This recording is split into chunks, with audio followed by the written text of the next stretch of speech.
God bless you all. Just wanted to share a brief summary of my testimony, uh, of how I got to where I am now, particularly, of course, coming to Christ. And I'm going to try to run through the basics real quick. I don't want to make this a real long video. But I shared with you in my last video the Way International. And as a kid, we were in the Way International. We actually came back, and so I've pretty much always believed in God. As a kid, of course, from what they teach, Jesus isn't God and all those things. Didn't know much about the Holy Spirit, but as a kid, learning about God and Jesus and those things, and especially as a kid, that's even more easier to understand. That the Son of God, it's not that a kid can't comprehend, but to, even try to believe in the Trinity, which I didn't even know about, because you got to remember I was a kid, and, it sounds like the word rightly divided, and kind of believe everything you just hear, but, I prayed to God through Jesus and all those things. So, to run through the story, we went there as kids. My grandparents had been in that ministry for a while, and it was their will. They wanted so bad, believing that this ministry has the rightly divided word, and this is where it's at. They really want their grandparents their grandkids, to be there, and so we were led into that. My mom went, and but this is a time where they really showed their cult tendencies.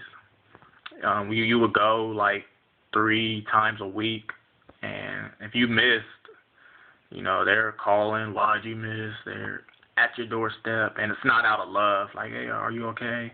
It's like, why'd you miss? You need to be here, and all these things, and we got tired of that. Even though me and my brother were, 8 or younger, my mom got tired of it. And, even when we left, they still come at your doorstep and things like that. And, asking what's going on and things like that. And, me and my brother, we wanted to play. We love God, but, I understand the issue of, having to go to church, when your parents are raised in the church. And that's a good thing. But 3 times a week and being forced to, the way it was. We left and we stayed out of church for quite a few years, and coming up in school, honestly, I was a little handsome kid, and especially from like 4th to 6th grade. But in 7th grade, I had started developing acne and things like that, and it's really started depressing me. I got tired of getting on a roll and being good and things, so I was kind of started becoming like a quiet troublemaker. I was quiet and shy and things, but I started doing things like cutting class, smoking weed, and hanging out with the wrong crowd and things like that.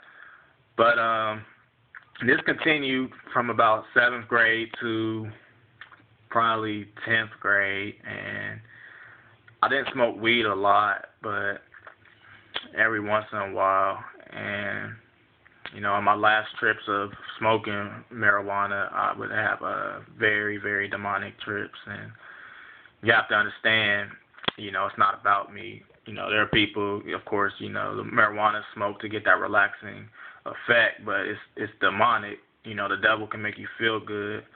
And, so it goes beyond me, trips that I had. There's people who smoke crack and do heroin, and and they feel wonderful. They don't have the paranoia and things like that, but it's all witchcraft. It's in the Bible.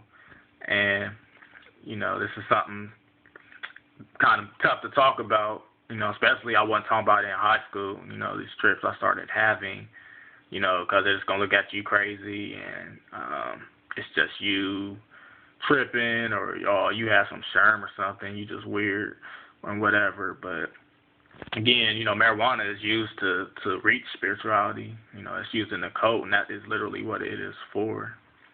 So it's definitely a deception, and that's what it takes for me to get to God. Seeing the demons that come with, witchcraft, and so be it. But anyway, I had those trips.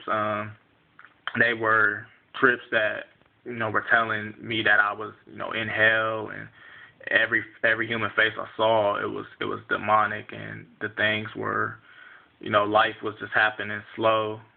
So it's like your mind reads what happened, and then it takes like 5 seconds later for your eyes to see it.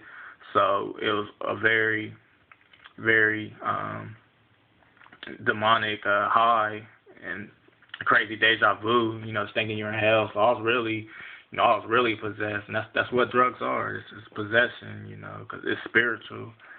And my last trip, my last high, I smoked weed was in 2005, and it was a couple days before school started, and even after having these trips, I was thinking, it's just me, and I'll get back to controlling it, laughing and having fun and things like that.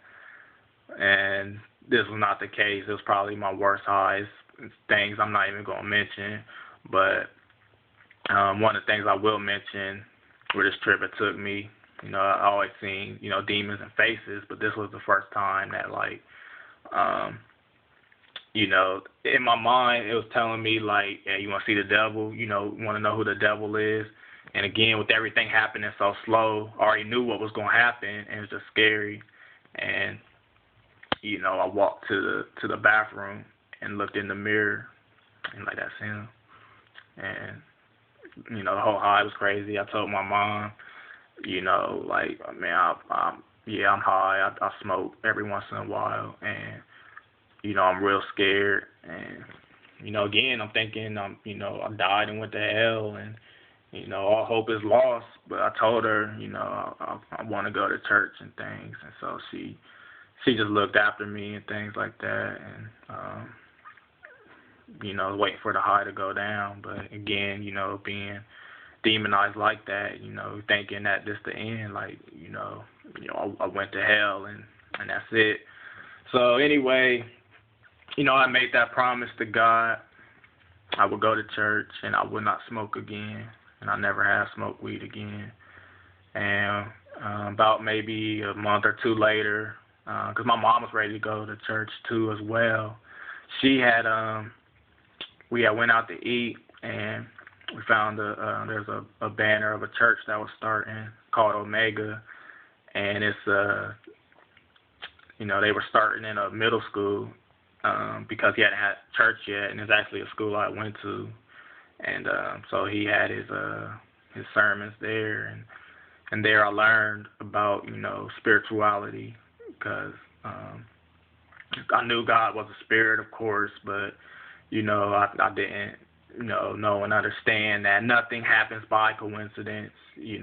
At only 15 and not really growing up in the Word anymore. I believed in God and things like that, and I talked to the pastor about the trips I had and things like that. And he just telling me the spirituality behind it, and we had meetings, household fellowship every Wednesday, I believe. And there was a time he was talking about like God and Jesus, and I was just really confused about, because you have to remember I was learning at a young age that Jesus isn't God, and it just kind of sounded like twists and turns, like, well, hold up, are you saying he's God or not? Like, I'm confused. And so he was teaching, yes, he is God, Father, Son, and Holy Spirit. And I told him, like, where I came from and things. And he had heard about the way a little bit. And the conversation was so important that he stayed an hour overtime at our house teaching that, yes, it is Father, Son, Holy Spirit. So I accepted the Trinity afterwards, from the verses he had shown and things like that, and the way they deny baptism. I got baptized, and my family who was in the way, they were upset, just saying it's just water and things like that. But I got baptized, and